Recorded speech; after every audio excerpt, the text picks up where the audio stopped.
Você tem acompanhado aqui no Band Cidade a falta da vacina pentavalente nas principais cidades da região. Isso porque houve um atraso na distribuição de doses aos municípios por causa que os lotes das vacinas comprados pelo governo federal foram reprovados pela Anvisa. Muitos pais e mães estão preocupados porque a vacina tem que ser aplicada em bebês a partir dos 2 meses. Para falar um pouco mais sobre isso, está aqui no nosso estúdio o médico pediatra Pedro Marcitelli Neto. Boa noite, doutor. Obrigada pela participação. Em primeiro lugar, eu gostaria que você explicasse quais são as doenças que essa vacina Penta previne. Boa noite a todos. A pentavalente, ela previne contra 5 doenças. A difteria, que é uma forma de infecção da garganta da criança. O tétano, que é uma infecção em ferimentos abertos. A coqueluche, que é reconhecida pelas pessoas de mais idade como a tosse comprida, uma forma de agressão ali, de tosse. A hepatite B, que é a infecção do fígado, e hemófilos influenza do tipo B, que causa pneumonia, causa meningite, causa infecções de ouvido e outras infecções. Ou seja, são doenças graves e em alguns casos podem até levar à morte, né? Sim, a gente, pelas porcentagens de experiência clínica, a gente vê que principalmente a coqueluche, que é frequente nas crianças bem pequenas e pode levar a criança à insuficiência respiratória, necessitar de internação em UTI, e a hemófilos, que protege contra a meningite e pneumonia, que também são 2 doenças que causam bastante prejuízo e risco de vida. Um pai e uma mãe que chega num posto de saúde e se depara com essa situação, o que ele tem que fazer? Ele tem que procurar vacinas individuais para algumas doenças? Tem que aguardar? Qual que é a recomendação da pediatria nesse momento? A princípio, existe ainda a pentavalente para a rede particular. Mas se os pacientes não têm à disposição o dinheiro para comprar e tal... Custa R$300 mais ou menos, né, doutor? Exatamente, 1/3 do salário mínimo, um valor bastante alto. E acaba sendo mais indicado algumas frações dessa vacina, que você tem a tríplice bacteriana, com a difteria, a coqueluche e o tétano, e você tem a de hepatite B, também separada. O problema é o desconforto, que aí passa a ter 2 picadas para fazer 4 das 5 doenças. A hemófilos, ela só está disponível na rede particular mesmo, não temos na rede pública. E ela só tem combinada com as outras 4. Então, se a família tivesse que priorizar, de repente, essa vacina tríplice seria uma medida imediata, de repente, emergencial, né? Sim, mas a princípio o que a gente verifica é que depende muito do tempo que o governo for levar para conseguir normalizar esse lote. Se for demorar demais, muitas vezes a gente acaba apelando mesmo para essa medida.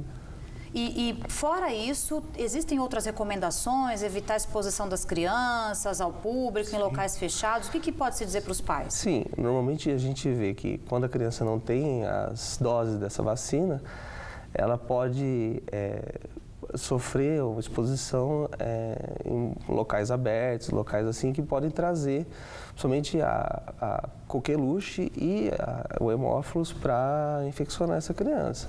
Então, o ideal é realmente, se a criança não foi vacinada, a melhor medida é realmente evitar que frequente lugares abertos e coisas assim.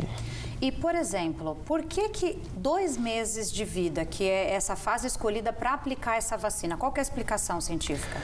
Eles fizeram vários estudos e perceberam que se essa vacina fosse colocada para uma idade mais avançada, a criança estaria exposta aos germes, que são fatais muitas vezes.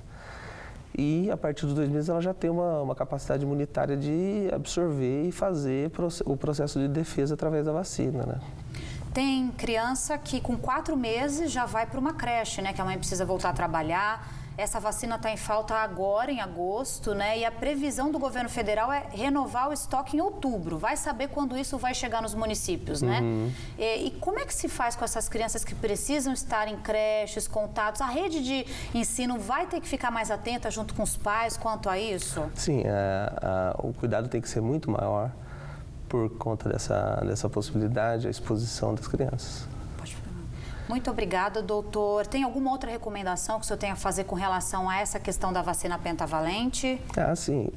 Normalizando a distribuição da vacina, o ideal é realmente ir atrás do posto de saúde para fazer a vacinação. E a rede pública, os pediatras, todos eles devem sempre conferir o cartão de vacina para que não ocorra da criança não ter sido vacinada.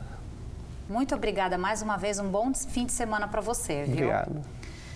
E pelo menos 2 incêndios foram registrados esta tarde na região. Em Jambeiro, um fogo em mata espalhou rapidamente por causa do vento e, até o momento, homens do Corpo de Bombeiros e voluntários estão no local para controlar as chamas.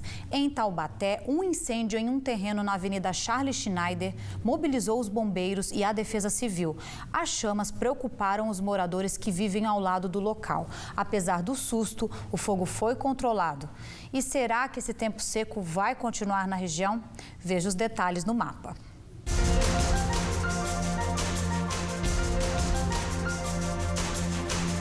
Domingo de sol e calor na região. Na Serra da Mantiqueira, os termômetros registram máximas de 25 graus e mínimas de 9 em Campos do Jordão e em Santo Antônio do Pinhal. Em São José dos Campos faz 32 graus e em São Luís do Paraitinga e em Lorena as máximas chegam a 33 graus. Em São José do Barreiro, temperatura na casa dos 32 graus a máxima e 13 graus a mínima. No litoral, máximas alcançam 32 graus e as mínimas 19 em Caraguatatuba e Ilhabela. Em Tremembé, os termômetros registram 32 graus no domingo, mas na segunda-feira surge uma nebulosidade e as temperaturas caem para 31 graus. Em Ubatuba, pode chover na segunda-feira. A máxima prevista é de 27 graus. A seguir, as informações do esporte e ainda os detalhes de mais uma trilha do projeto Rio Vivo. Band Cidade volta em instantes, agora às 7h08.